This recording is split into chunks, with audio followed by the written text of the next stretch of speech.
We live. Welcome back, all you beautiful people, to that We Got Action podcast, episode 36 coming at y'all. And today we're gonna just run through one straight. Try to get it done in about an hour. We'll see. We always say that, and then it runs a little long. But yeah, we're gonna be running one straight one because we don't have too many topics, but we do have some pretty good ones. I don't know, personally, the NBA ones, I thought I put out some good ones. I feel like, we talked about it a week or two ago where it's like, it's the swing of the season. Not much is really going in, like changing day to day. It's just kind of whatever big news is popping up. And I feel like, I think these are three pretty big topics. I'm excited for that. It's about to get hectic with news soon. I know. The rumors you need to be on top of that. Oh, I already started. Like, I've just been keeping anything I see rumor mill. I'm just noting down. I'm already. So we're gonna start with NFL. We're gonna recap the divisional round. We're gonna go into the preview of the two conference championship games. We're gonna talk about the Bills, what they need to do moving forward to try and actually make a push and to see if they can make a Super Bowl. And then I had just a question I was gonna pose about Joe Burrow. And then for the NBA, we're gonna talk about Johnathan Isaac and the Magic. We're gonna talk about the Rui Hachimura trade. And then, man, these Kings, the Killer Kings, we said bad teams make bad decisions, and we snoozed on them. They're top three right now. So I'm happy to be wrong about them, but I'll wait. I know it's crazy. It feels good. I'll wait. So we're gonna run through quick recap divisional round. Game 1, Saturday afternoon. We had Jaguars Chiefs. Now, man, this one pissed me off because the Jags should have won that game, bro. They turned that bitch over twice within the 15-yard line. That pissed me off. But what did we say, though? Because Trevor threw an interception, if I'm not mistaken. He threw a pick, and then Jamal Agnew fumbled. Yes, Jamal Agnew. So, but that's two, bro. Even if they at least one of those two, it's a 1-point game, or you go field goal touchdown, you win by 3. Because Patty was hurt. He played the whole second half, but he's hurt. We found out high ankle sprain, so we'll see. That's crazy that he the played news the whole ahead. Second half. Bro, that's like a month plus. That's like 4 to 6 weeks normally. That's what I'm saying. Because he got surgery today. Yeah, because he was handing off the ball and he couldn't even do like 1 to 2 steps for a handoff before limping. So I'm curious as to see what's going to happen this week. I mean, I think they're going to be fine. I think one leg in Mahomes is better than Chad friggin' Haney. So we'll see what 100%. Happens. But Chad Henne Chad Henne led them on the longest drive in their history. He balled 98 yards. So I mean, he works for them. He works for them. He's been there for. He's gonna play it simple is really what it comes down to. But so the Chiefs did end up pulling it out. It was 27-20, a lot closer than. Well, I mean, we did kind of peg it as. I had it as under the spread. The spread I think was plus minus 9.5 for the Chiefs, or 8.5. And I was too afraid to take that, so I knew the Jaguars would keep it close. But we'll move over to the blowout of the weekend, or one of the two. Eagles and Giants. I knew this would be a snooze fest. The Eagles came out. I didn't think it was going to be that bad, though. I thought the Giants were at least going to fight. But it was like I said last week. The Giants had to play as perfect as they did against Minnesota. Yeah. And I think the Eagles, we saw how much they handled Minnesota. The Eagles are just a whole different ballgame comparable to Minnesota. It's night and day with the weapons. There's so many weapons. You basically have a true number one. You basically have almost a teetering number one in Devontae Smith, who is like a possible number one on maybe half of the other teams in the league. If he got the ball more, he'd be a bona fide number one. Exactly. He got the ball more. And then you have two pretty different running backs that can do things. They got three. Technically, honestly, that can do things in different ways. And Scott Sanders, Kenneth Gainwell. Yes, and then Jalen Hurts dual threat. So that was a whole different game. I was not surprised by this at all. I was surprised by the margin. I was not. I thought the 31 is I thought the Giants would fight. I said what, 21 or something. Yeah, you were like I around said there, something stupid. I'm surprised at how clean. I'm surprised at how clean they came out. To be honest with you, bro, Jalen has them boys ready. I'm telling you, his mentality is rubbing off on everybody. It has been since coming into this year. Like, he stays poised, he stays calm. And speaking of poised and calm, we're gonna go over to the Bengals and the Bills, man. Joe Burrow. I want to take a second. Being an Alabama fan, I mean, I know he's an Ohio boy, but he did play for LSU during their best year, probably the best college football year ever by any team ever. That was fun. I want to take a second to apologize to all the hate I've ever given to Joe Burrow. That man is him. I know that the Bengals in general just schemed so well against Buffalo, and just it was methodical. It was well planned out. It was they had a game plan. They stuck to it. They X and O'd the living shit out of Buffalo, and Joe Burrow was there. I mean, man, he's him, bro. He's him. Even through the snow, like I was watching, I watched the majority of it, and the fact that they were still able to run and throw evenly, like they didn't favor one side or the other. The fact that they were able to throw the ball cleanly like that with no issues, like they had to be able to run. I mean, that was the biggest thing. They had to be able to run to open up. Correct. Correct, but still at how clean it was, even though the Buffalo defense was decimated. Running back on the field. Yeah, I was really disappointed by the Buffalo's defense. Like, you can live with some of the passing, the completions and stuff, but them getting 5+ carries on almost every run is unacceptable. Or 5+ yards on every run. Like, granted, their defense is still they're still talented enough, but with 2 safeties that have been injured for the entire year. One missed the entire year. You're playing with 2 backup corners. They collided too. Who was it? Poyer and Dane Jackson at the end of the game. But that Von Miller injury derailed it. That derailed. They did not play a clean game. Maybe a couple in there at the end of the regular season. They played okay, but you still knew it wasn't the Bills it wasn't the Bills pre Von Miller. It wasn't the Bills pre Josh Allen injury, because even Josh Allen, then the UCL, like that kind of threw them off as well. He came on record saying he hasn't been able to throw how he normally does. He's keeping it. I don't was decimated. They were decimated. I mean, I'd rather hear it now than just took midway through next season. Yeah, shout out to Jason Tatum for that one. Yeah, but at least he's proven us wrong. Yeah. So Bills rest up. They'll be back. Bengals though, they look good. They look insane. I'm scared for the Chiefs again. If Mahomes was healthy, I wouldn't be scared, but I'm very scared because they have their number. They're going for 4 straight, going for 2 straight trips. And I think the Mahomes, scary man. Mahomes, beyond his throwing and everything, his ability to escape pressure and make things. That's happen one of his biggest things. Like that. That's what separates him. And I think now you're gonna have Trey Hendrickson and Sam Hubbard chasing you down on a bum ankle. Like you're not getting away from pressure. So they're gonna have to be great. Really gonna have Pacheco's gonna have to step up. They're gonna have to get the ball out of his hands quick. And it's gonna be interesting, like to see if he's even that how mobile he is, and if they're gonna probably go more shotgun. So Just a big game for him. To drop back. Because I mean, through 5 seasons, like he's chasing GOAT right now. You know what I'm saying? Yeah. Yes. So this is a big game for him, because if you're quote unquote GOAT, you can't have somebody else running through your conference. Yeah. So this is a big game for him. People are already talking about. I moved Joe Burrow straight up from like 5 or 6. He's 2 right now, in my opinion, in the league. Yeah, I would say if he beats especially Mahomes, with Tom and Aaron kind of phasing out this season. If he beats Mahomes this weekend though, I put Joe Burrow. He's not number 1. No problem. I put him number 1. Going to the future. Come on, Danny. I put him number 1. Mahomes is too good. Mahomes has been too good. It's the same. I've noticed this in the playoffs. You can't put somebody number 1 when he beats him injured. Yeah, that's not how that works. I've noticed in the playoffs, people are really reacting to every week. You can't. Individually. They've gone to 5 straight with Mahomes at starter. Like they've no team in the history of football has hosted 5 straight. So that means you've been 1 seed. Like they're crazy. Yeah, they're. You talking a little too loud. Yeah. And I like Joe now, but I do got a crazy question for y'all though. I think that's gonna be really all right. Let's finish this. I want to finish this with Vitor and his Niners.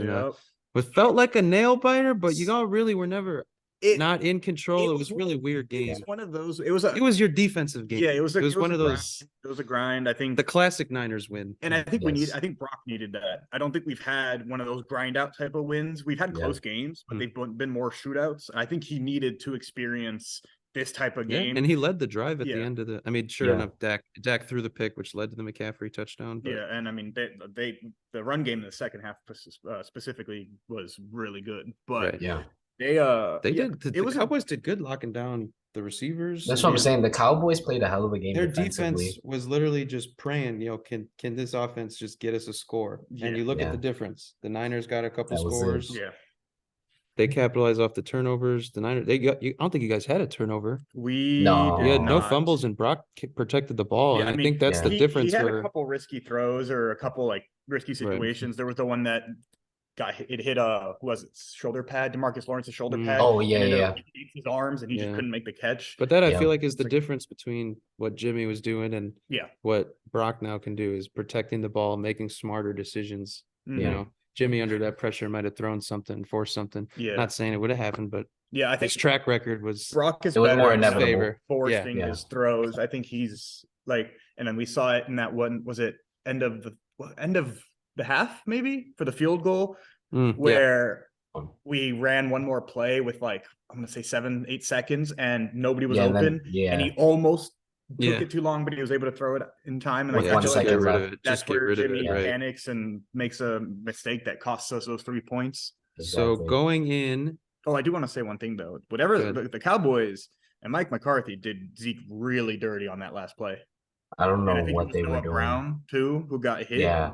It wasn't Noah Brown. It was Turpin. Turpin. No, that was they threw the little they threw a slant. Yeah, like a 9-yard slant. You just got a hit stick. What on earth? It was literally. It was just it was 3 guys. I mean, they had everybody spread out. Yeah, except 4 guys on the outside. It was 3 linemen and CD Lamb all the way. But instead of throwing it like underneath with 3 blockers, they just threw it to the guy who ran the furthest down the field. Yeah, and then he just with got hit nobody on the inside, and he just got lit up. There was nobody to block. What would you guys say is the worst play? Was it the Indianapolis one on that 4th down where they weren't supposed to hike it and then they did, or would you say this was a dumber play? That the Cowboys one's pretty Cowboys, bro. You're in the playoffs. Like you have a chance to just chuck it deep and pray for something to happen because they get a PI. You get to run a play with no clock. Exactly. You have a chance to make a catch, right? Like it doesn't make sense to just try to run some schoolyard BS. It was so dumb. It was bad. Zeke got done real dirty. He got pancaked instantly. He did. Yeah. He did. It was bad, bro. I think this is good though. I think this is probably the conference championships that most people want to see, considering the Bills' health situation. 100%. And like the fact that Josh Allen's not fully healthy, Von Miller's not there. They're missing. Yeah, we'll get into that. I think that these matchups are great. Are probably the best 4 teams from each, best 2 teams from each conference as it stands right now, given 100%. Health and all those other things. So I'm excited. I think we're actually going to have a really fun. It's going to be some good games. Yeah. I just want to say I have been so waiting for this Niners-Eagles matchup. Yes. Like I have been dying to see this. I know you guys did not match up at all during the regular season. Yep. I have literally been crying for this because I know these, like, regardless of what Minnesota was doing, regardless of what Dallas was doing, I could just see like halfway through the season, post McCaffrey, soon as Purdy started getting things, you could just see these were the 2 best teams, hands down, best defenses in the NFC, maybe the Cowboys in there. The Eagles offense is electric, man. I can't wait for this. I can't wait for this. Yeah, the Eagles are actually number 1 in I cannot wait for this. Per game and yards per game on offense in the NFC, and the Niners are number 1 in yards allowed per game and points allowed per game in the NFC. So best offense versus best defense. Right something's got to give, or we're gonna get another. I think that they're implying the spread. All the Vegas stuff has it as like a 24-21-ish type win for the Eagles as of right now. But the thing that scares me is that the Eagles defense is just as good near to their offense. At least it has been all year, and that's what's if we play the way we did against the Cowboys, you will lose. Yes, we need to be sharper, and I think but I think part of that is Brock is the last pick in the draft. He started that was his 8th game. It's a learning curve. He hadn't faced pressure like that. He was pressured more in the first half on Sunday than he had been in any game in his entire game in his NFL career so far. So I think it was one of those learning curve type of things. And, he was not pressured nearly as much. I think he was only pressured 3 or 4 times in the second half. So again, they were able to cleaned it up a lot. Yeah. So big key though too, we're not in San Francisco though too. This is in Philly. That's cutthroat territory right there. 18% of tickets are. They like their sports teams, boys. 18% of tickets. Y'all got to go 3,000 plus miles to get to. Yeah. So it's gonna be they're gonna be flying Eagles over there. It's gonna be hella green in what's the stands. What's our prediction for it? I'm gonna go. I'm gonna go. It pains me to say this because the 49ers are just rolling right now. I'm sorry, Vitor, but I gotta go with Philly right now. Okay. I think it's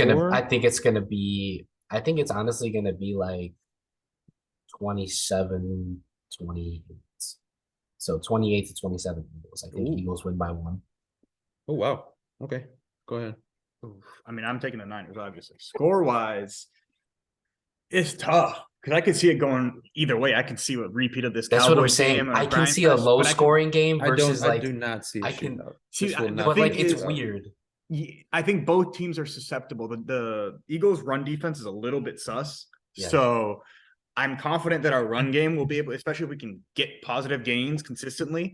We keep stay out of like 3rd and longs and situations like that. I think we can score frequently. Wow. And they, with a mobile quarterback, which has given us trouble since we've been developing this team. That's usually the answer to every good defense. And then quarterback. I just worry about the just like breakdowns of if Hurts starts running to the right and somebody. What is your goddamn prediction? I'm gonna go with 21-17 Niners. Dude, that's soft. What? You think it's low scoring? Yeah, that's pretty low. I think you got 2 good defenses and people are scared to make mistakes in the playoffs, especially in the championship game. I'm going to go 28-24. No, I'm going to go, fuck it. No, they're going to kick field goals. Oh, man. What'd you say? You said 21-24, right? I don't want to steal your answer. I said 28-27 Eagles. Oh, okay. Then I'll go 21-24. I'll go Eagles. Yeah, underdog, baby. I'm really honestly, this is a coin flip in my eyes. I think both. I mean, this is a coin flip in my eyes. I mean, I've been right on all my predictions so far. So not bad. I'm impressed. Saying. I mean, my betting slip doesn't say that, but I can say that here. when the money doesn't talk for you, huh? Money's not speaking the same way your brain is. No. So Bengals, Chiefs. Danny, you gonna stick with? Yeah, you see how quick he flips, bro? That's Bengals. Crazy. I'm going the Bengals. Whoever the bandwagon is, that's who Danny's but dude, this defense has so for the last 4 months you've been riding the Chiefs, and now you're hopping off when Pat gets hurt. That's crazy. That's crazy. You know what, bro? Everybody take notes of this. Everybody watching, this is getting clipped, Danny. I know you do the socials, so you're gonna clip it. This is getting clipped. Danny's been riding the Chiefs all season, and now he's flipping in the biggest game of the season. Hey, I'll go. Bengals. But I have been saying, I did say that they were on the uprise though, but the Bengals I've been on the Bills all year. Yeah. I was just saying. So I'll go with the team that beat the Bills. You put your money where your mouth was. Yep. And I'm also going Bengals. It's just the injury from Mahomes. It's the biggest question mark. If it was, I'm gonna be honest, if it was full on, like Pat came out that game, no injuries at all, I would be going Chiefs. But maybe Arrowhead, but Bengals like playing on the road. They like being the shutting underdog. Up a crowd. Joe doesn't care. You have 2 legitimate number ones. You have Jamar's turning up at the slot in the game. Jamar's turning up at the right time. Him and Burrow got that chemistry down. They struggled a little bit with his yards per catch compared to last year, but I think now they're showing like that's more of a game plan thing. I think more teams are coming in ready. They're playing too high. They're not letting him. They're doubling and not letting him play. Yeah, because it's like if they're gonna work and put out a methodical drive where they've got to work for 3-yard runs, 5-yard catch, and push for that 3rd and 2 and stuff like that. Like just keep going. Teams will allow that. They won't allow themselves to get beat off one play. So Bengals. I think Bengals 27-21. 27-24. I think the butt kicker gets a few in there. I'm going to go Bengals, and I'm going to give them 35-28. Jesus Christ. I'm going to go. Your touchdowns. I'm going to go 30. No kicks. 31-24. Oh, okay. Man, if Pat doesn't play, they might put up like 17. Well, and I think the Chiefs defense just isn't that great either. No. They perform. They make the right plays at the right. Yeah, they make the right plays at the right time in the playoffs. I think but they're not going to be consistent when you get to rest through a Mahomes drive, and now you're probably going to be on the field more due to the fact that you're not going to be able to sustain as many drives. Man, I'm changing my pick. I'm going Niners. Oh, I'm going Niners. I want to see the Niners in the Super Bowl. I mean, I do too. I want to see. I don't know why. I'm tired. I'm thinking back. I just saw Nick Foles bad. drag this fucking Eagles team not too long ago, who ironically was 13-3. Carson Wentz probably was pushing for an MVP that season pre-ACL injury. But yeah, fuck it. I'm gonna go Niners. I'm going Niners Bengals because I think that matchup would be fucking sick. I think that's a defense that could actually silence Joe Burrow. No. Somebody will get theirs on that team. Bro, that offensive line is not healthy against y'all front four. That's true. Yeah. You kidding me right now? They're missing 3 offensive linemen right now. You gonna put somebody one-on-one with Nick Bosa out there? And then if he's doubled, then come on. Yeah. Fred doing a little delayed blitz. How fun with the sack? Yeah. Well, I think he missed that sack on Dak. The only thing that the Bengals would scheme so well for that, they'd be getting that ball out of Burrow's hand quick. Oh yeah. They'd be running little slants over the middle. Typically give up little cross routes. We give up numbers to star wide receivers typically, but that's about it. See, but what I was seeing in that Bills game, they were throwing a lot over the middle. Mm-hmm. Yes. Fred don't let that happen. They were getting them. I was surprised. Matt Milano was the only one in that game. We can get into it right now. Do you want to risk your Jamar Chase and T. Higgins running slants with Greenlaw and Shire and Fred coming I'm telling downhill? You. That's but I don't get that chip. I get the chip from Poyer and Hyde, but them two have been injured all year. Yeah. Like I don't get that chip. I get that chip from like every player. They literally said that Poyer missed like 30 plus practices or something like that. I get the chip from the Niners that y'all would literally kill somebody. Oh yeah, and I think a lot of these guys. I mean, a lot of them have proven it. It scares me. I think Greenlaw's proven it a couple times. I think Fred's. It scares me. Yeah, the guys are hungry, and I think with each win, they're Niners getting Bengals closer and closer to it. Hey, that's a repeat of 90 or 80 something. Niners Bengals. That's what I'm going. I'm going Eagles. Bengals got the same. That's fair. Bengals. Danny, I'm really disappointed you're flipping the script on your team. Although I would love to beat. I'm really disappointed and get revenge in the Super Bowl. I just don't think that. Hey, I was right against you last week or the couple days ago. But you are also picking your Chiefs last week, and your Chiefs every other week. That's crazy. That's disappointing. That's disappointing. Ryan, Joe Burrow, Joe Shiesty. Is it? Dude, he does this all the time. Everybody, he does this all the time. But when everyone, whatever the best college team is. That's his favorite team. That's because I don't keep up with it a lot. Stop. I'm just saying. Stop. Same thing with college football. No. Shh. You're done. Cut him off. So we're going to go Bills quick. Yeah, we're going to run through So Bills 3 seasons in a row. They crapped out again. This is the first preseason or no. Yeah, first preseason Super Bowl favorite to not at least reach a conference championship. First time in history. So, yeah, we know the injuries. We've been talking about it. They're missing a lot of key players. I do have a real quick question, though, before we get into the other ones. Oh, yeah, go ahead. Obviously, with Stephon Diggs' reaction. No, I got a different question regarding Josh Allen, or at least a statement. I'll get into that later. Regarding Stephon Diggs, do you think that there's a change on the way? No. I think it was just his reaction that he's just pissed off from losing the last 3 years and, obviously having these good teams and well, it's not even close. That. I can get into it. And I think he's just pissed off at Josh as well. Let me get into this because I have an answer to that. Okay. I think when you look at every game that the Bills perform well in and every game that the Bills really, really play well in, Steph's consistently getting the ball. Yeah. Go look at the Bengals. Who's getting the ball? Jamar Chase. Go look at the Chiefs. Who's getting the ball? Travis Kelce. Go look at the Cowboys. CeeDee Lamb's getting the ball. You know what I'm saying? A.J. Brown, Devontae Smith, they're getting the ball. But, I feel like in these big games, even against the away Dolphins, from him for some reason. They just, he's pissed because he knows he's the best player on that team. Yeah. He's the best weapon Josh has, and he's pissed that he's not getting the ball. Yeah, he's one-on-one with Eli Apple most plays. Why are you not taking shots? Last week against the Dolphins, they were throwing over the top. They were just trying to fucking throw Hail Marys all the fucking time.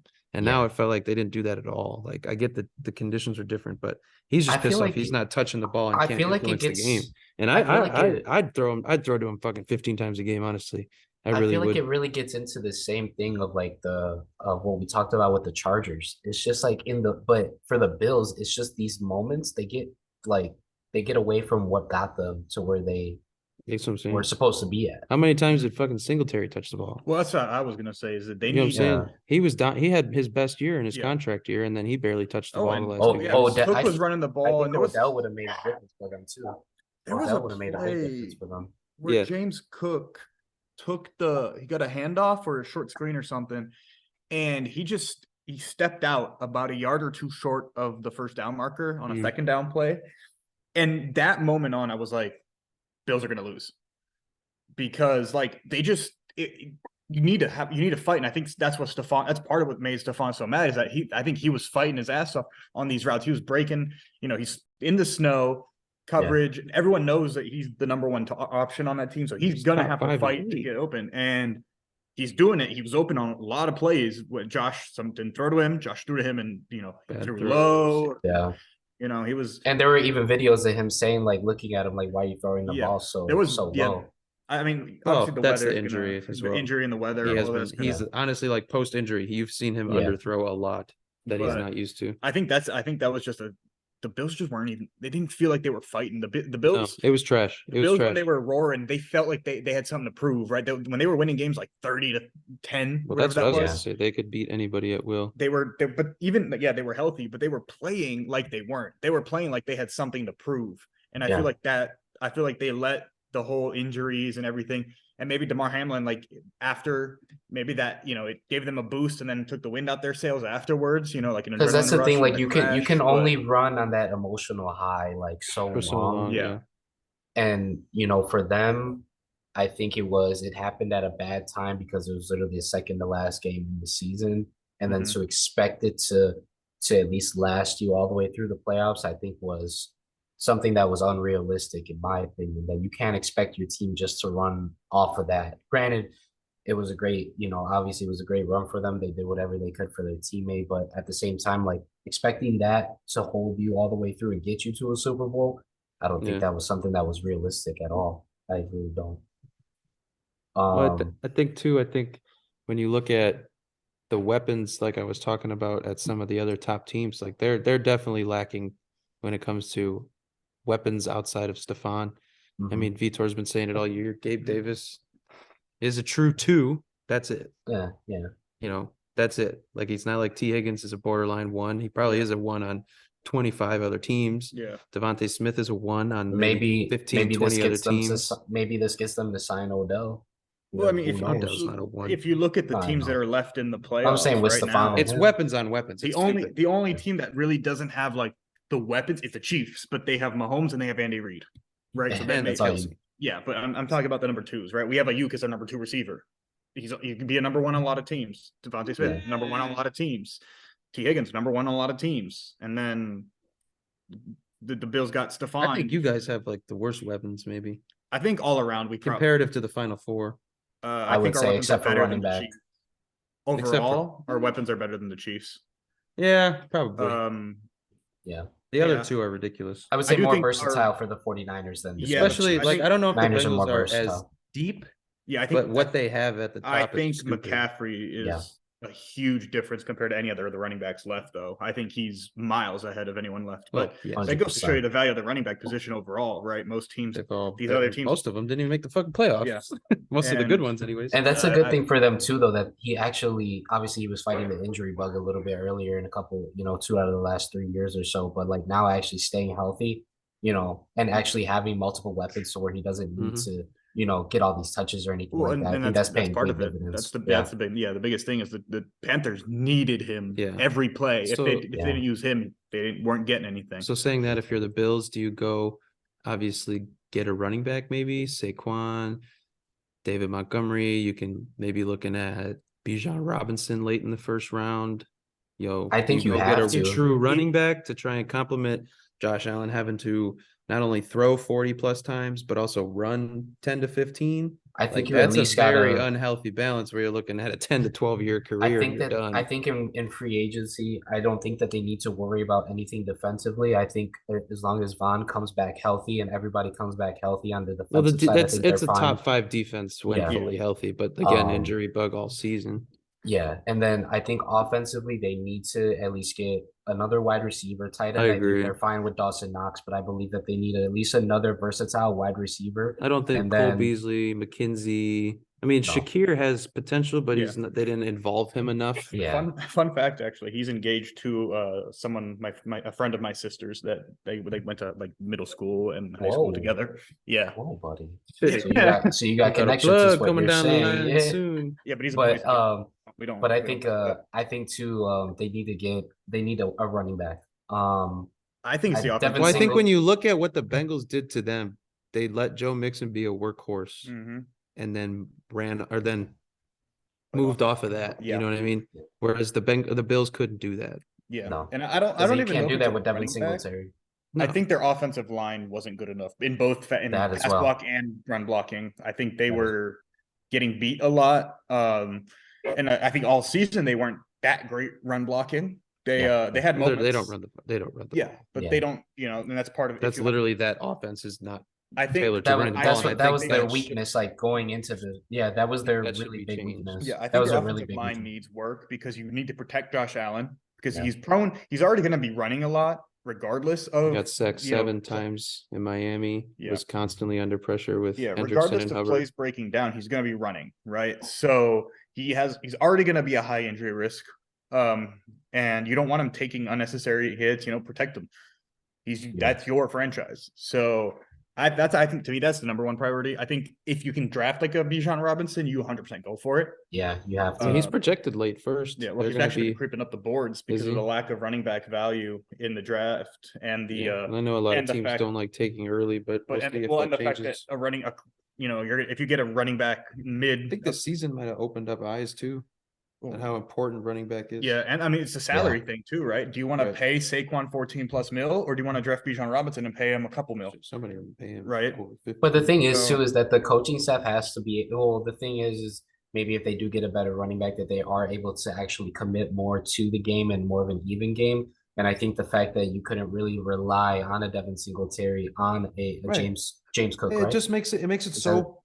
It's James Cook, Devin Singletary, Naheem Hines, who barely even got any touches. He was he was just on special teams. But it just you got to be able to have that versatility. For just line up guys, because then they can just literally rush 4 if you can't protect, which they weren't able to in the playoffs. The Chiefs are a perfect example. So much, exactly. Like they realized what was wrong. They fixed that problem, like in one off season, getting Orlando Brown, getting 2 free agency signings, and then also getting a steal out of the draft as well. Yeah, Creed Humphrey is ridiculous. I mean, I think he's instantly like the best center in the game. He's ridiculous. So they literally fixed that. So I think it is possible. It just depends on where they feel that they need to go. So it'll be interesting, to really see at that point. So I just had one last question for NFL, talking about Burrow, as to where you guys, I mean, we kind of touched on it early as to where you guys have him ranked now. I know preseason we all had him floating around 4, 5, 6, 7. I think I don't think he dropped as far as 7, but he was floating around the top 5. I already said I personally have him sitting behind Patrick Mahomes. I think Patrick is the most talented quarterback. I've always said Aaron Rodgers was the most talented quarterback, but I really think Pat's pushing that. Pat is what feels Rodgers like was a younger after Aaron. He developed into his what he is. But he's already so early into it that he can get to where Aaron hit his prime and just be so much better. Yeah. So he's already going to be 10 times better. Right. So I got Burrow right behind him now. I had. Obviously, the lists were way different. We didn't know Tom and Aaron were going to have such shitty years, so the lists were different at the beginning of the year. But I had Josh up there, but I mean, I'm tired of giving him the benefit of the doubt every year. I mean, he's still my favorite player in the league, but I'm tired of giving him the benefit of doubt. Like he has to prove something and win some games come crunch time. So he's dropped out. I mean, I've had other guys. Herbert continues. I mean, I still think his talent's off the chart. But he's not winning anything either. So like you start going down the list, Aaron's fizzling out now. Lamar keeps getting hurt. You can go down other big names. Like, I mean, you can slide Jalen Hurts into that top 5 maybe with the season he's had. I mean, I don't think there's anyone with Joe Burrow. I would think it's Pat and Joe Burrow right now. Yeah, I would say them 2, 1A and 1B, and then Jalen Hurts is that third guy. It's 1 and 2. I'm saying like on the trajectory that they're going, it's really them 2 over everybody. It's 1 and 2.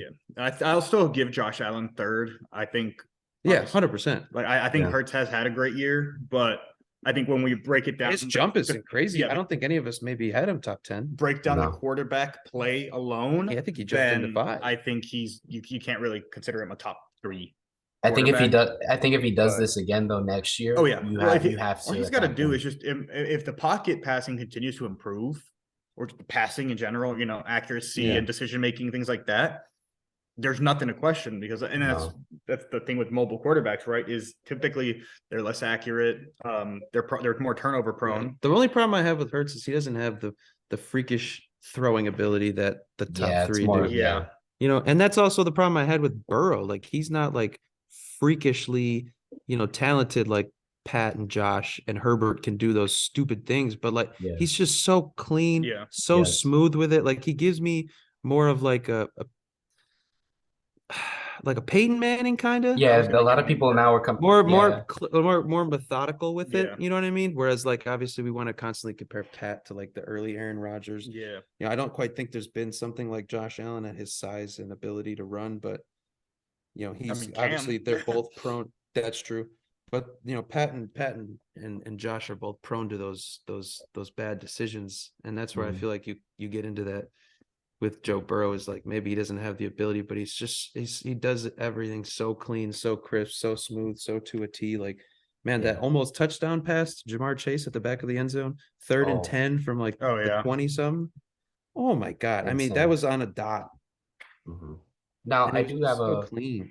I mean, obviously we're all in agreement of, his IQ. That's the other thing that gets me. Yeah, we're all in agreement of pretty much, Patrick Mahomes 1, Joe Burrow 2. But one thing I do want to question is about Josh Allen. I don't know if this is crazy for me to say, but I don't think Josh Allen is winning a Super Bowl during his time at all in his career. I do not think he wins a Super Bowl. I mean, he's still only in year 5, so I know, but like the fact Burrow doesn't have a Super Bowl. Yeah, I know. Wait, you have Patrick Mahomes in your I think it's way too early to say that. Cam Newton made a Super Bowl, and as a thrower, Josh is already twice the thrower Cam was, even in his best 5 times. Well, I'm talking about his MVP season when they went to the Super Bowl. He's still twice the thrower from that year. I never liked Cam as a quarterback. I thought he was super talented, athletic, but too many mistakes, too many bad reads. Josh got time. That's the thing, right? You're not talking about somebody who's in their 9th, 10th year and has continuously come up short every year. He's still young. He's still on his rookie contract. I think he's in what, 4th year, 5th year? This was year 5, no, year 4. Year 4. So you got one more year on that rookie contract, and then the extension. The extension kicks in. Actually, I think that was year 5. No, because Pat's in year 5. Yeah, but Pat sat the bench. Yeah, his first Pat's year. at the bench the first year. Yeah, year 5. Drafted in 2018. Yeah, 18, 19, 20, 21, 22. Yeah, year 5. Yeah, that's what I thought. So he'll be. I knew it was 2018. So yeah, the 18, 19, 20. Yep. Yeah. So he'll be taking an extension next year. That's painful. Yeah, but they'll have to figure that out. They'll move all of Vaughn's money. Did you? Be a signing Aaron Rodgers was talking about that in an interview about like how your Rams things, the signing bonuses, the more guaranteed upfront money. Yeah, he was. I mean, he said he'd be willing to restructure his contract, right, to help out the team. Like, he's making like 60 guaranteed, but only like 31 cap hit. So just give him all this stupid amount of money right away. Yeah. I don't think anyone would. God, NFL could be so dumb. They're like, hey, you have a $50 million a year contract. We're gonna give you 49 of it right now, and then we'll pay you $1 million, so you only get you some weapons. Cap. Wow. Josh Allen, does he have to clean it up? Yeah, 100%. The streak busters continue. Update for everyone: the Bulls have lost, broke the Pacers' 7-game losing streak after having a 20-something point lead. The first half. My updates that I've gotten from the game said the second half was not fun to watch. It's ridiculous. Quote, so many things to say about that second half. But we continue. No, I think my personal opinion is, as long you have to put one good season, there's a lot that goes into a title run. I mean, the Bengals have a good chance this year because they ran into a very banged up Bills team that wasn't playing their greatest ball off of the DeMar Hamlin thing. Not taking anything away from the Bills. I'm just saying, or again, taking anything away from the Bengals. They're now running into a banged up Patrick Mahomes. Like, things have to line up for you to win. Like, who knows what happens between, the Eagles and the Niners? Like, maybe another injury kicks in. Like, you know what I'm saying? So I mean, a lot has to line up. If they can, I still think if that team can stay, majority healthy they're stupid talented. So I think they're a piece or two away. Yeah, and I just think that it's going to be obviously a lot on Josh's shoulders. I think we kind of but I think that's what we're saying with the moves they need to make is to get it off of his shoulders. That's what I'm saying is because you saw him really kind of unravel. Like this game against the Bills wasn't all on Joe Burrow's shoulders. No.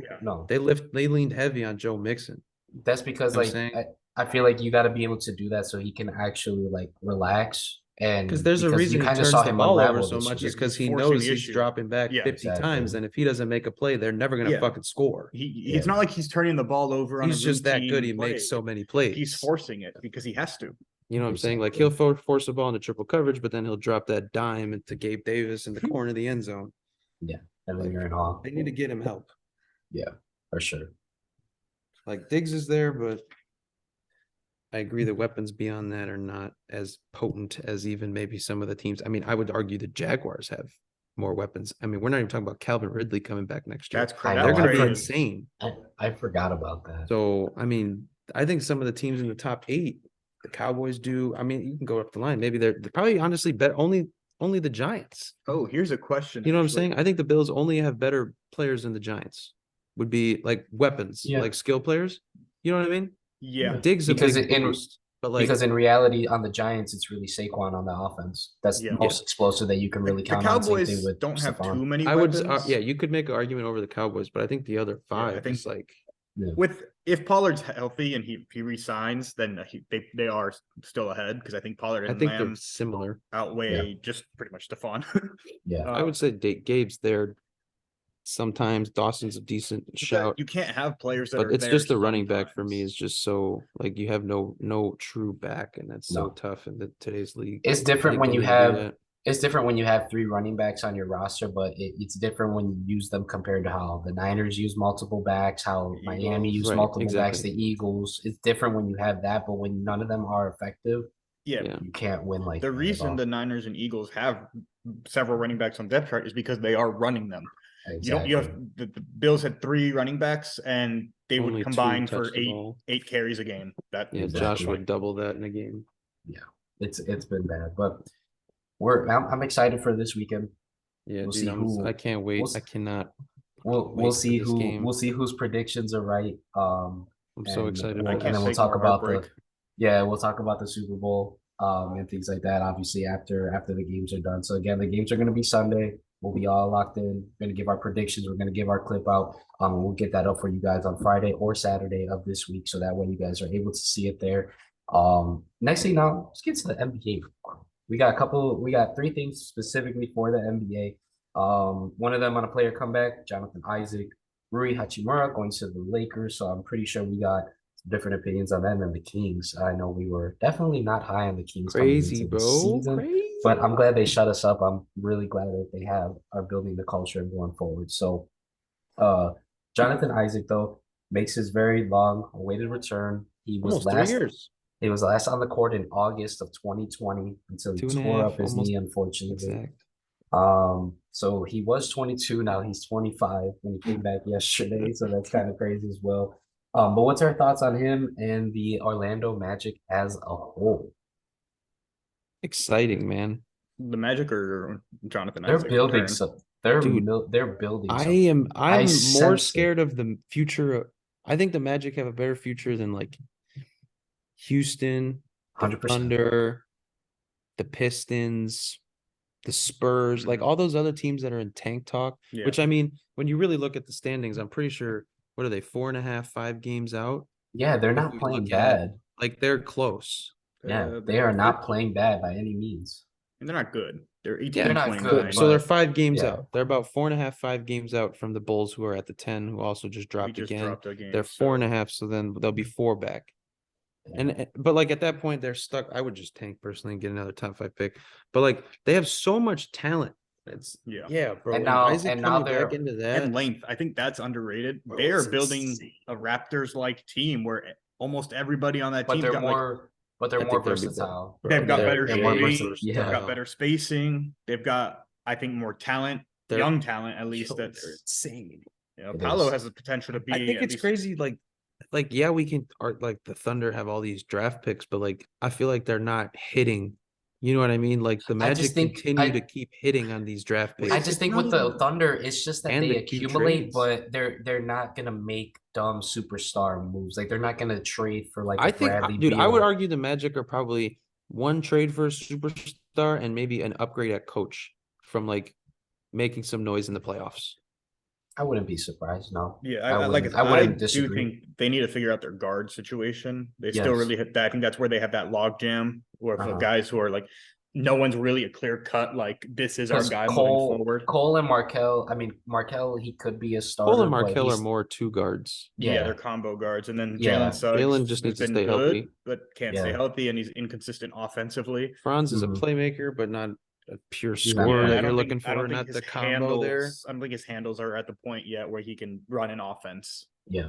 But like they've got a lot of talent. They're gonna have a top 5 pick and maybe another top 10, depending on what the Bulls do the rest of the year. They could make a stupid trade. Yeah, they could. And I mean, they could make a stupid trade and keep the majority of that roster. And you look at the team, right? You got Bull, Wendell, and Mo Bamba.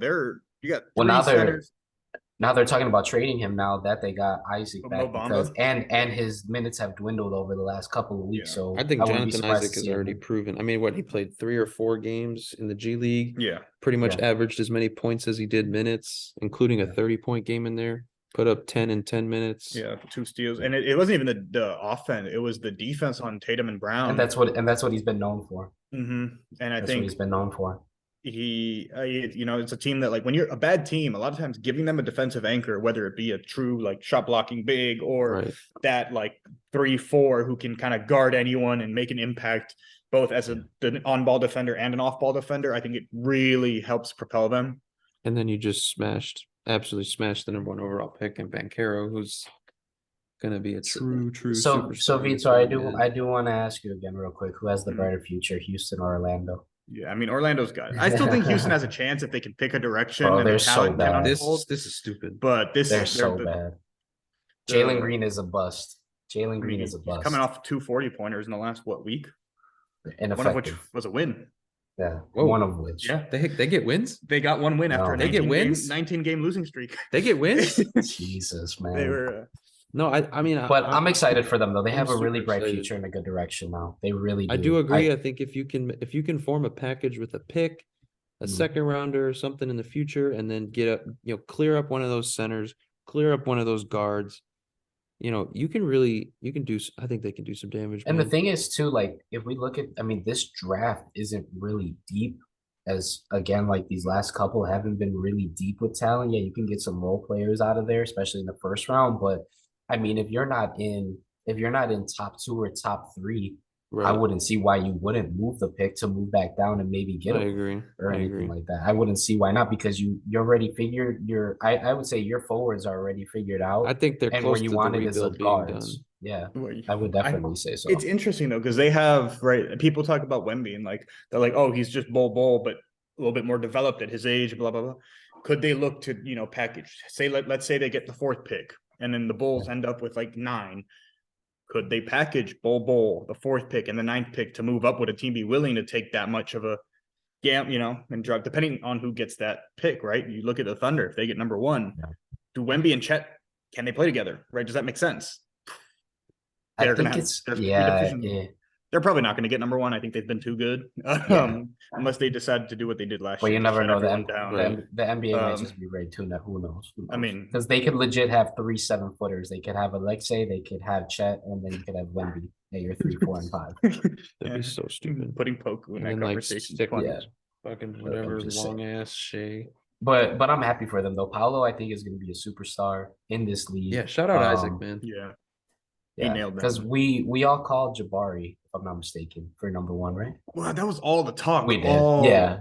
Off season, even pre-off season, it was all about Jabari. I said Chet. I'm pretty sure. No, that's Chet. Right. No, I kept Chet at 2 because I wanted him to go to the Thunder. Yeah, we all wanted him to go to the Thunder. I wanted him to stay. I wanted him to stay. Wasn't it like he had met with the Thunder and he wanted to go there? So he didn't take I don't think he I don't think he took a workout with Houston or Orlando, if I'm not mistaken. He didn't take those. He canceled those right away because he wanted to just go to OKC. Yeah, shout out to Orlando for not taking Jabari Smith, because then you're just going to have a worse Johnathan Isaac. Pretty much. And you'll be looking at a couple log But jams. I mean, I'm happy though that they are competitive. You know what I mean? They're getting to that. Like they just beat the Celtics yesterday. I mean, I hate that they're competitive. Almost by 20. Yeah. Because ever since we made that trade, their fan base acts like we're a rivalry and they love to talk shit. Yeah, dude, it's so annoying. What? I mean, like, ever since we made the trade with the Vooch trade, oh, the Magic fans treat us. Yeah, like if you go on like any social media, Twitter, Reddit, Instagram, like Magic fans, anytime we lose, they're in heaven. And it's like obviously the picks matter, but like even when they didn't have our pick, they were celebrating our losses. And it's like they kept talking about how we gave, every time Franz had a good game, you can see them in Bulls like social media.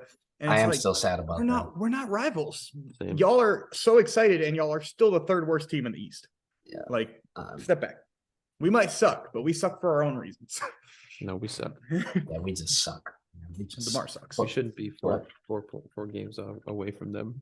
No, that's embarrassing. We have a point guard whose knee doesn't work, and a next guard. Relax. Don't even say it. Next one. I'm curious about these because I have my own opinions on this trade. Oh, I have opinions on this trade. So go ahead on the Hachimura trade. Y'all want me to go? I want to hear Danny. Yeah, Danny, you go first. So once I did see it and who they gave up and what they gave up on paper, to me it is not bad at all. Because you gave up Kendrick Nunn, you gave up a guard who was pretty much non-existent for you, I would definitely say, and was not worth the $5 million, part of the 2-year contract that you originally signed him for. Is going to be a free agent. You're not going to re-sign him. The Lakers do not develop talent, so why keep your second-round picks when they've been known to give away their second-round picks like candy? The fact that it was 3, I was definitely surprised because they are still very reluctant on giving up that 27 and 29 year first round picks. I mean, I like it for what they're trying to do. Does Rui make them into a contender? I do not think so. I do like the trade though, but until like I actually saw what the 3-team trade was between the Suns, the Bucks, the Wizards, and the Bucks, and the Wizards. I'm surprised the Wizards didn't take at least that because they were still getting the same. But I think it's because they're expecting the Lakers to be so bad it's going to be a high second-round pick. Right. That's the only reason I believe that they didn't take that. But I'm for the trade. I give it probably like a C+, a B. I mean, Rui. We know what Rui is. He can shoot 40% from three. He's averaging 13 points. I mean, he's 6'8", so not typically a huge body. We'll just have to see how he meshes, mainly being a spot-up guy with LeBron, with AD, and he did play with Russ, did have good success with Russ in Washington. I was about to say, I saw a funny meme where they had 4. Yeah. They now have 4. The Los Angeles Wizards. Yeah. So, but I give this trade like probably a C+, a B. I think it's a mid-trade. It's not going to make a difference for them, though, like everybody is like probably saying or anything like that in LA. I just don't see it, but that's just my take. I'm in the same boat. I was like, at first I was like, oh, that's pretty good for them. But then, I was like, is it really, like, does it even change anything? It really doesn't. I mean, I'm more or less like, they got rid of Kendrick Nunn, who just wasn't going to work out. And you kind of seen that. So that's good. Like, they can try a different piece and see if he'll be able to contribute more than Nunn was. I don't necessarily agree with giving up so many picks. I understand the whole, like, you can't, like, they don't develop too much talent nowadays, but like, I don't know, like, you're going to bring free guys in on, like, it's bringing 3 free guys in on rookie contracts if you sign them. Like, seems kind of dumb, especially with the cap strap they have, but I don't know. I mean, they could still resign. I was going to go C+. Yeah. That's what I was going to go. I think it's more like a B. For what they were trying to accomplish, I would agree. I think it's probably a C+ for the Lakers. Yeah. It just, it could have happened. I could have done without it, but I don't know. It was weird. To me, it was nothing. I liked it at first, and now I'm just like, I don't like it at all. No, let me hear it. Let me hear it. One, you said he can shoot 40% from three. He's done it once out of his 3 years. His career 35%. He's shooting 34% this year. He's not a floor spacer, doesn't play defense, and he's going to go into the most crowded part of their team, which is power forward, because he can't play as a true wing because he's not quick enough, and he's not tall. Exactly. So he is a 4. He's strict because he's only 6'8". LeBron playing the 4. You got AD playing 4 and 5. Yeah, I don't understand. And it's like Kendrick Nunn has not been good. Let's preface that he hasn't been great. He's been getting better, but because that's the thing. That's the thing. On paper, it looks good because on paper it looks good. Watch the Lakers game. Yes, it's terrible. He'd been getting better. The only thing is, I just don't. If you listed out the Lakers' needs, this did nothing. This took if anything, this made them a worse 3-point shooting team, which is you could say that, yeah. Like it's just the wrong direction. And I get that they're trying to keep their first rounders, and if they're going to spend it, it's going to be on like true premium talent, right? Yeah. They don't want to. I was a waste of resources in my opinion. They traded for him with a plan to extend him. Yes, correct. And it's like, are they aiming to kind of just start keeping talent in case LeBron and AD just doesn't work out, and they start sending, whether they ship AD out and LeBron leaves, whatever it may be, are they just trying to prepare? Because in terms of competing with those two, I don't understand the trade at all. If anything, you could have gone for somebody who's just makes more impact in one role. Like he's a mid-range guy. And that cap straps them even more if they do re-sign him, because I would say probably get about 10 to 15 million. I would definitely say probably about 4 or 5 years. You're taking his bird rights. But he's a restricted free agent too. Yeah, that's so what happens if some bummy team comes in and offers him 19 a year? Right? For hoping that he can develop. Now you're out of Kendrick Nunn, who I think was a free agent anyway. He was. Signed a 2-year deal in the second year. Yeah. And then you've lost 3 second round picks that nothing. You could, and it's like, they're not super valuable. Half of the 22-23. They're not super valuable, but like they use them as sweeteners. The three team trades, seconds get thrown around in 3-team trades like crazy just to balance things out a little bit. I am surprised though with that 3-team one that one did not go through, because Rui was going to go to Phoenix, Jay Crowder was going to go to Milwaukee, and then Washington got 3 seconds. But I think it's just because of the Lakers' future looks so damn bleak that it's like, hey, those are going to be maybe 31st or 32nd round pick, or 31st or 32nd picks. The talk of the Lakers picks being the most valuable picks possibly ever is the stupidest thing I've ever heard. I agree. It's Los Angeles. It's Los Angeles. You know what's going to happen when LeBron's done? Some other superstar free agent is going to be available, and the Lakers are going to have cap space, and they're going to go, max. And he's going to go, ooh, the Lakers. I'll take that. I think it's going to be the same thing again. I think it's going to be the same thing because they were in the same situation with Kobe. They were cap strapped, and they gave him the huge extension, obviously, because they wanted him to finish.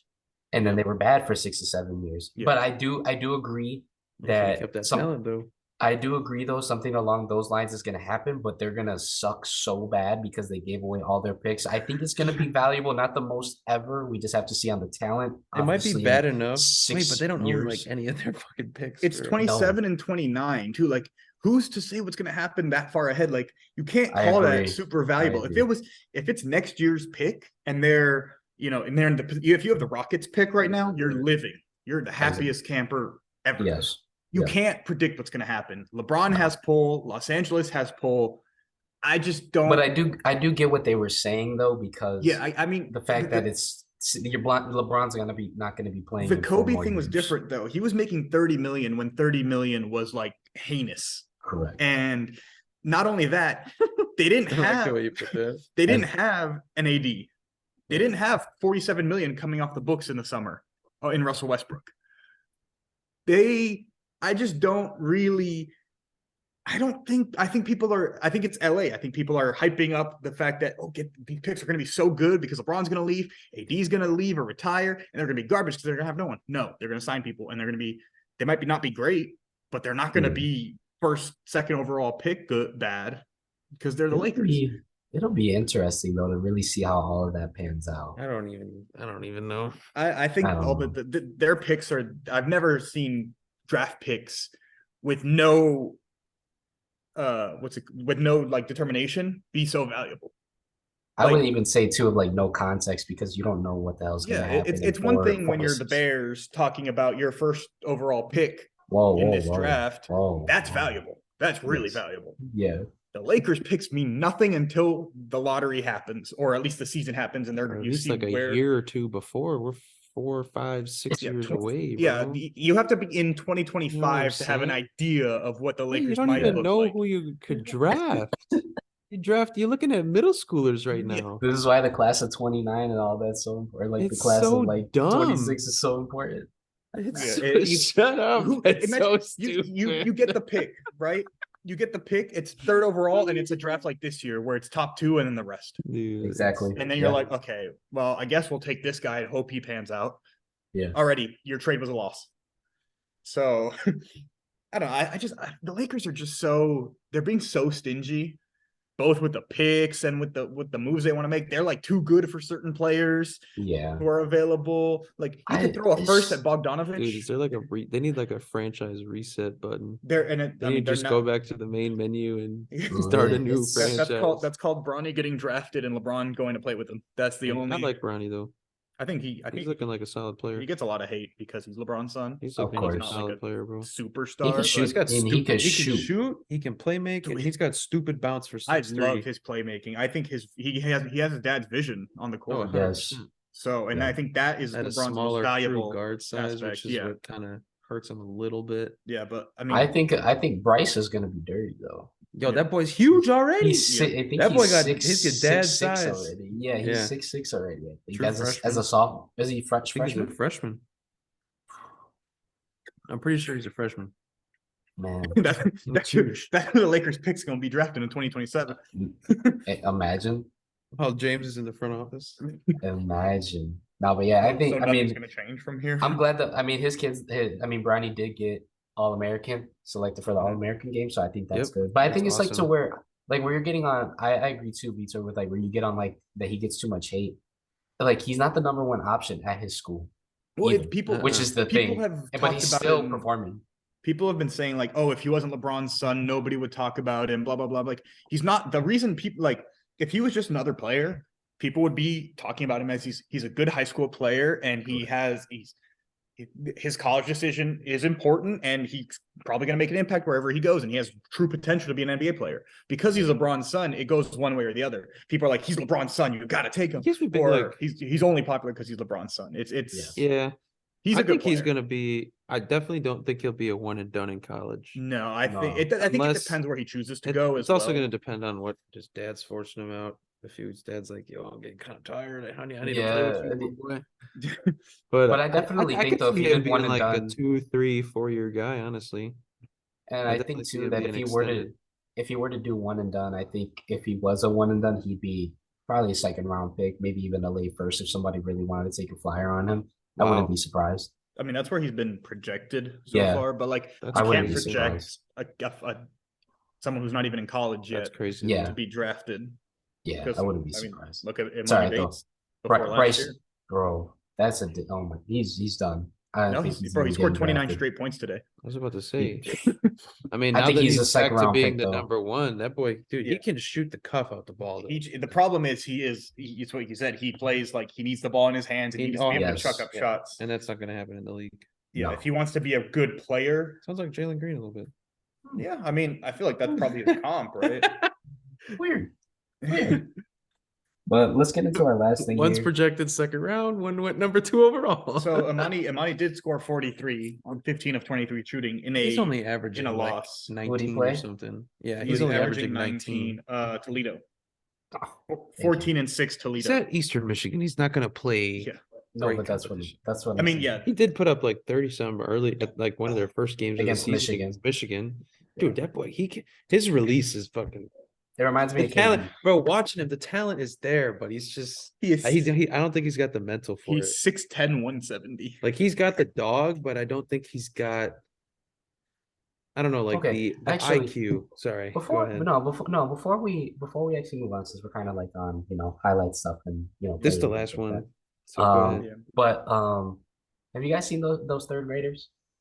That third grade video that they were like the little kids were calling other little bro, kids that too was small. funny as hell. What's your take? What's That your was take on so that? What's your funny on take? that. Do you think I liked do you think it. it's good I liked it. or what? I don't know if it's good because that's just brewing to be bad.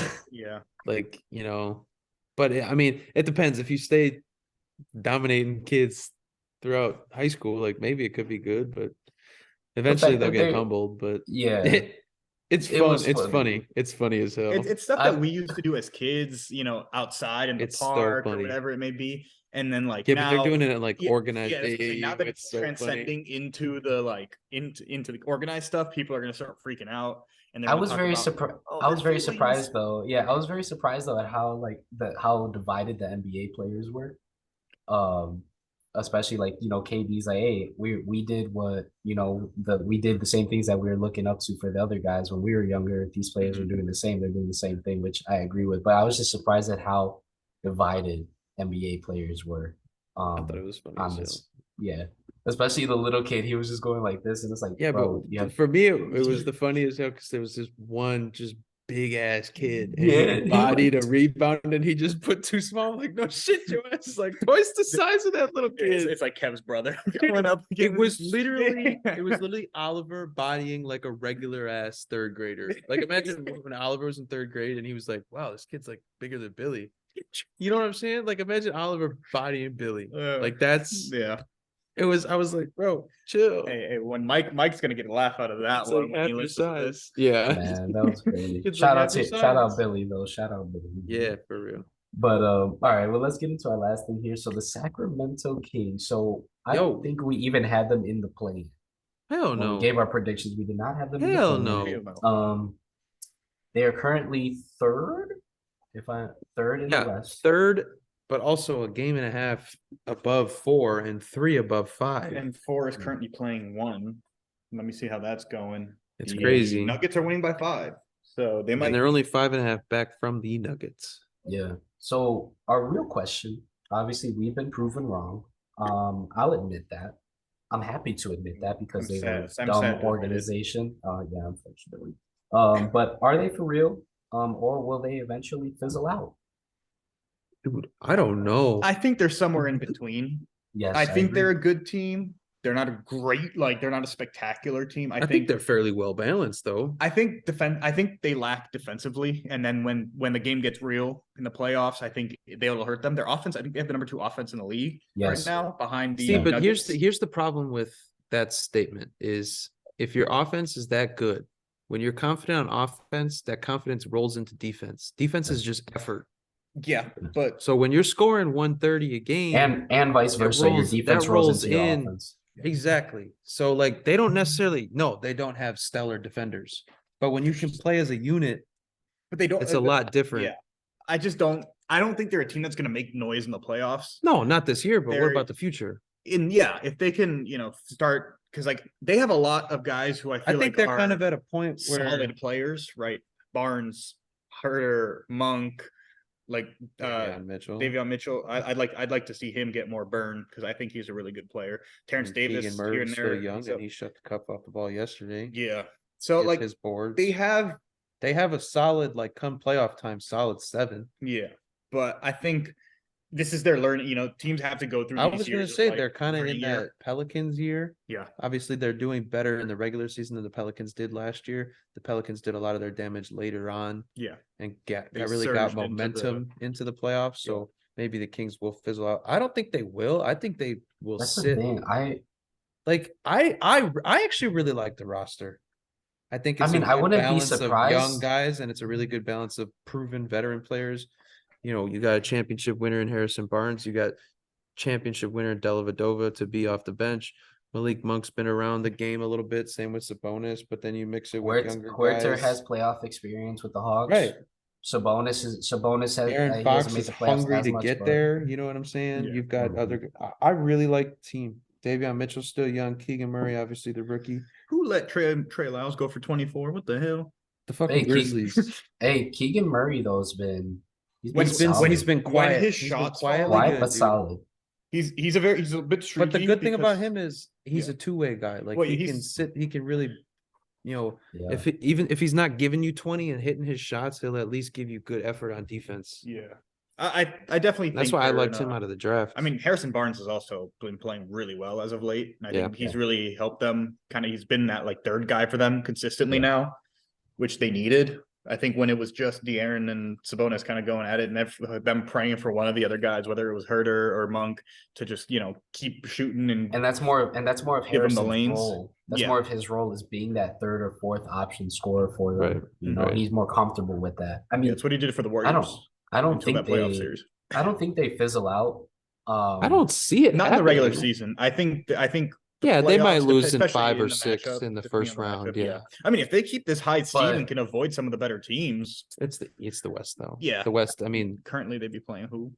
It doesn't even matter. I mean, I'm pretty sure 6 through 12 is like within a few games of each other. 6 through 12 is through 2.5 games. 5 through 12 actually is 2.5 games. Yeah. So you don't know. You realistically don't know who they're playing. Like right now, it's the Clippers. Well, let's say this. So let's say, do we want them to play the Pelicans? Yes or no? Do you think that they would have a good chance against the Pelicans? And this is where I agree. No, I agreed with Vitor. I think they don't match up very well against the top teams. Like they're in the playoffs. I think they have potential to stay in the playoffs, but realistically, they beat the Suns. Maybe they beat the Jazz. Maybe they beat the Timberwolves. But like, I don't see them beating the Warriors, the Nuggets, the Grizzlies, the Pelicans. I don't think the Timberwolves, at least the Clippers. I can't lie. I think Timberwolves fall out. I wouldn't be surprised at that one. But I'm saying though, at least for the Kings, I think it would be a good matchup for them if they go against the Mavericks. I think it would be a good matchup against. I think depending where we see Phoenix going into the playoffs, I think Luka scares me. I don't bet against y'all not betting against some people. I'm not betting against Luka in the playoffs. Yeah, but I think he would have a good chance against the Suns, depending on where they're at. I agree with that. We'll see. The Jazz, I would definitely say so. Minnesota. So I would at least say about 4 or 5 teams they have a good chance against in the first round if they keep that third. They'd have to stay high because I don't think they can beat the teams. They can't beat they can't beat the Nuggets. They can't beat the Grizzlies. Yeah, no, they can't do that. But it's a hell of a season for them, and that fan base is. I actually think they match up pretty well against the Grizzlies. I know they didn't have Ja yesterday, but I mean they played them. I think they played 2 in a row. I think they match up pretty well against the Grizzlies. Do they? I think it's the teams with I think the bigger size and the Pelicans, the bigger size with Jokic and the Nuggets. I think one thing that's really the good stupid shooting of the Warriors, the Mavericks. Sabonis being their 5 and keeping him more in like the high post area. Right. You're either pulling Jaren out or you're pulling Adams out, or realistically, you can't play both of those guys with. You can't. Because they're gonna have. I mean, you can play Jaren, but he's gonna be guarding Keegan in the corner. You don't want that stupid shooting. Well, he's gonna somehow get 5 fouls in like 10 minutes. So that too. Yeah, I mean, they do match up well with the Grizzlies. The Grizzlies are gonna have to learn how to defend against some of the smaller teams because. I think they match up similar. I thought the T-Wolves matched up well last year with the Grizzlies, but they just couldn't finish a game. Yeah. I mean, I think it could be a similar thing where the Grizzlies have been there now a few years in a row.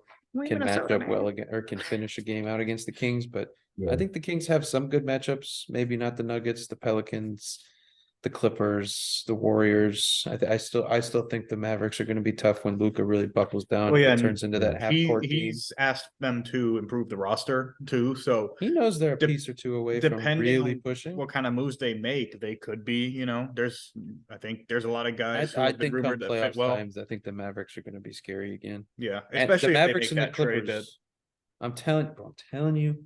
See, that's the thing. The Clippers are just sticking Kawhi Leonard right now. Kawhi Leonard is not built for the regular season. And he's balling.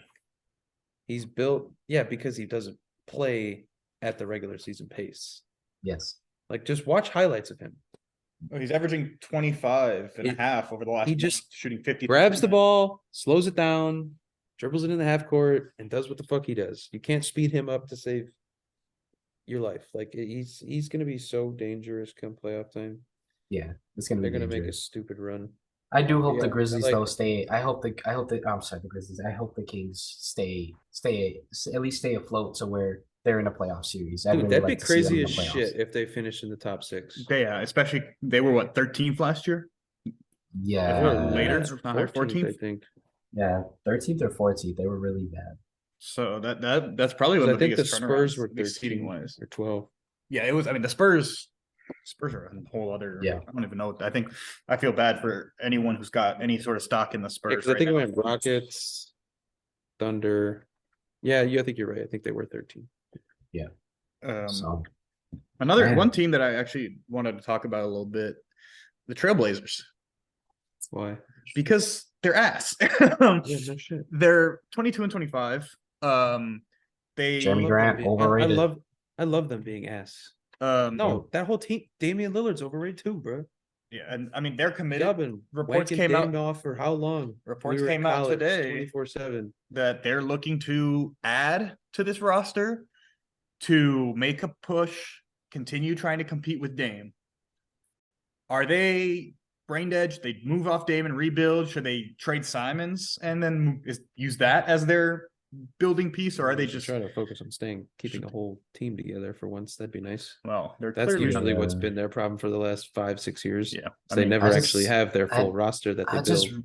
I just don't know. What can you really? They're not going to win. They weren't going to win this year anyways. They don't want to. I mean, I'm expecting them to be much better next year. I mean, you just literally went through a season where you pretty much tanked last year. So like, get some gel. You just got a new acquisition.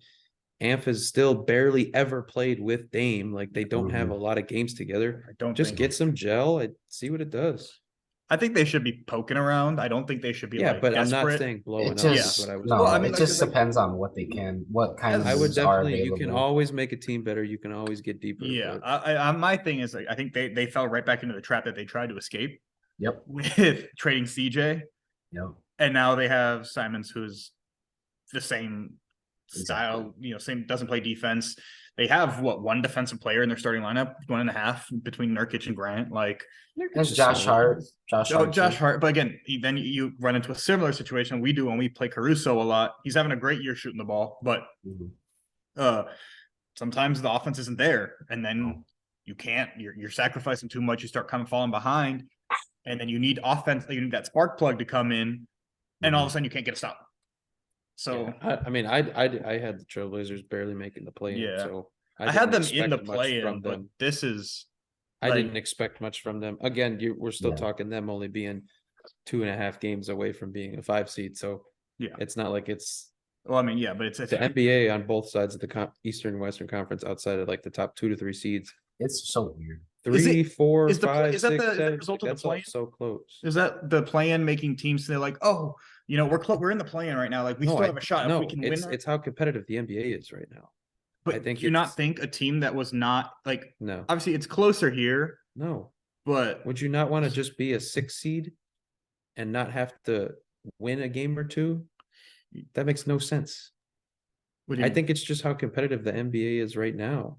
Yeah. But like typically around this time of the year and closer to the deadline, you'd have these teams who are typically in 11-12 kind of set their direction, right? Of like, all right, we're done. And I think it'll happen eventually. We're 2 weeks from the deadline. Yeah, it'll start happening. You know how the fuck the deadline works? Yeah, I mean it's gonna ramp up real close to it. What but think you're talking about? I don't know. It's just it feels different. I feel like teams are more teams are willing to hang around. It's so competitive.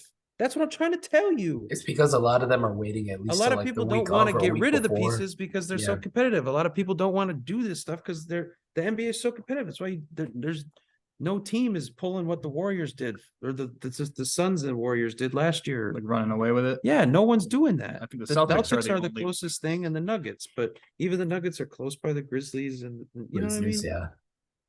Like in both conferences, 4 through 10, 11, 12 is so close. Like because if one you, good if you, week, 2 good and that's weeks, the thing. If you look at it, the top 2 teams really of each conference aren't. I mean, Milwaukee is looking to add, but they wouldn't. I think they'd be okay with even not adding a piece once they get Chris Middleton back fully healthy. The Celtics are looking to add a big because they have to manage the Horford and Rob's minutes. Yeah. So they're interested in Podol, and we'll see where that goes. I think that's outrageous. That's a full-time starter. You don't need all that. Sixers are looking for just a little bit of a boost somewhere. But again, I think they're probably the happiest to sit. Run through the whole league no. Looking at the top teams, The Nets confuse me. Deep but that's what I'm saying is that those top teams, like I think they would be okay with being content with the teams that they have. Most of them are. I think the Celtics are the only ones who are like really gonna make. They're guaranteed to make a move, whether it is a trade or a just buyout center, free agent center of some sort, just for depth reasons. I think to watch him not play at all come playoff get Derek Favors and keep your team, bro. Get Derek Favors and call it a day. He's still a free agent. Hey, you know what? He actually might get some minutes. I'm just saying, get Derek Favors, call it. He would get minutes because he's a vet, cool and calm. Fareed's trying to come back to the NBA too. That's my take on that. I just think too many teams are too competitive and too close. Yeah, that everyone's waiting for someone else to pull the triggers. Yeah, just like we talked about. Everyone's waiting on Toronto to pick their direction. Yeah, that too, bro. But do we got anything else, boys? We'll finish this out. No, I'm good. I thought that was pretty good. Yeah, no, I just got a list of all the rumors have been coming out over the last day or two. I'm just keeping note of everything. As an Arsenal FC fan, I don't listen to any rumors. You can listen to them, but Chelsea's also listening. No. Y'all are getting into territory that I know nothing about. We know. Okay. That's for the 2 people who listen and actually follow soccer and will understand that. But that ends our episode number 36 for you guys. Thank you guys again for all tuning in. Thank you guys again for following us. All of our subscribers so far on YouTube has been going great. Feel free to check out our socials. This episode will be up for you guys. It's going to be up.